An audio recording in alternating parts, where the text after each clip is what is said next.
Ready? Start.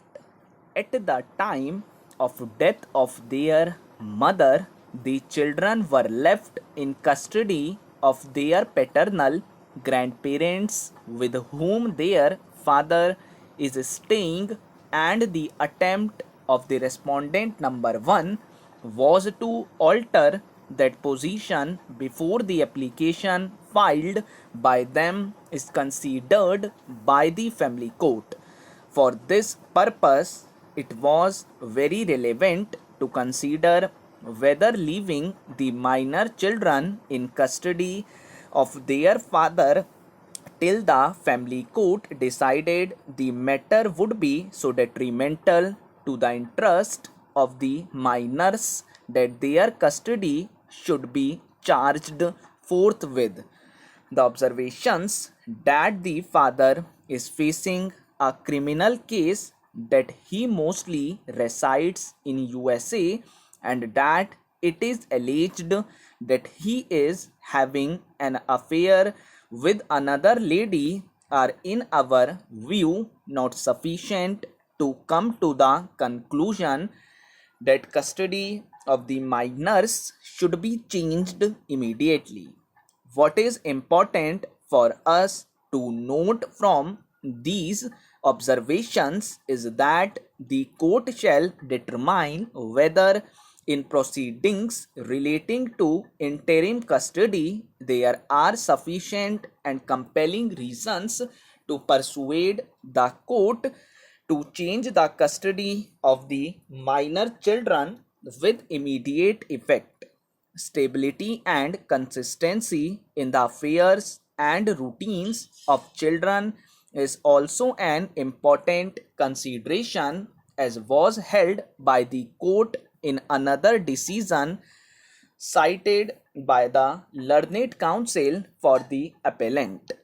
We are convinced that the dislocation of Satpal at this stage from Allahabad, where he has grown up in sufficiently good surroundings, would not only impede his schooling, it may also cause emotional strain and depression on him. After taking note of the marked reluctance on part of the boy to live with his mother, the court further observed, under these circumstances and bearing in mind the paramount consideration of the welfare of the child, we are convinced that child's interest and welfare will be best served if he continues to be in the custody of the father.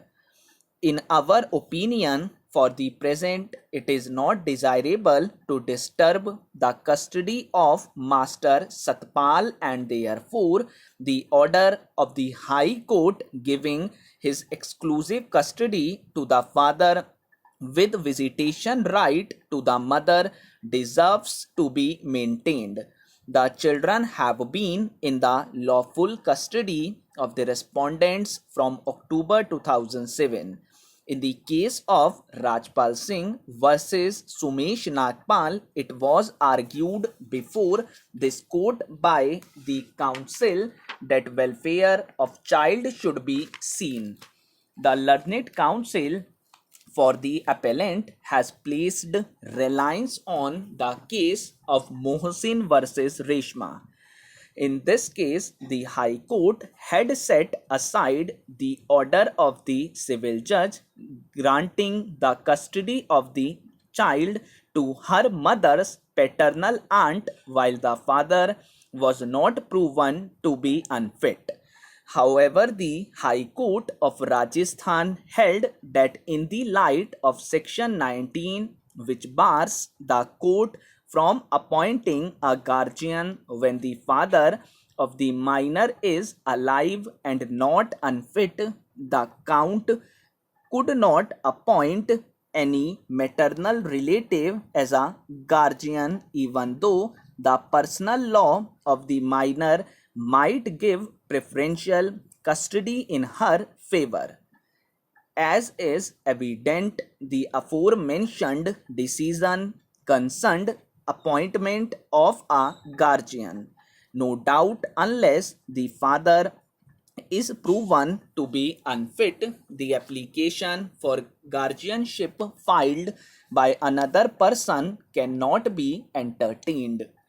However, we have already seen that the question of custody was distinct from that of a guardianship.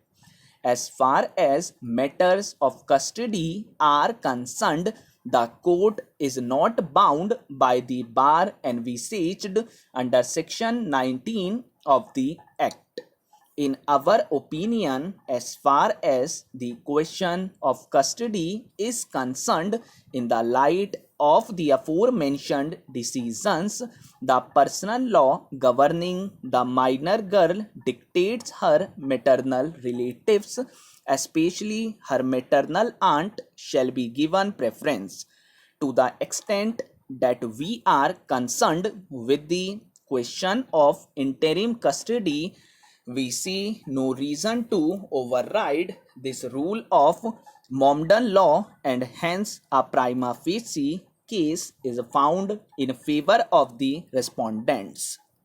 Further, the balance of convenience lies in favor of granting custody to the maternal grandfather, aunt, and uncle. A plethora of decisions of this court endorse the proposition that in matters of custody of children, their welfare shall be the focal point.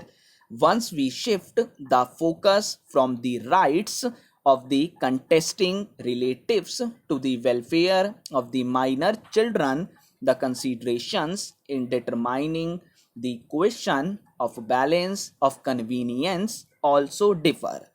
We take note of the fact that respondent number 2 on record has stated that she has no intention to get married, and her plea that she had resigned from her job as a technical writer to take care of the children remains uncontroverted. We are hence convinced that the respondents will provide sufficient love and care for the children till the final disposal of the guardianship application.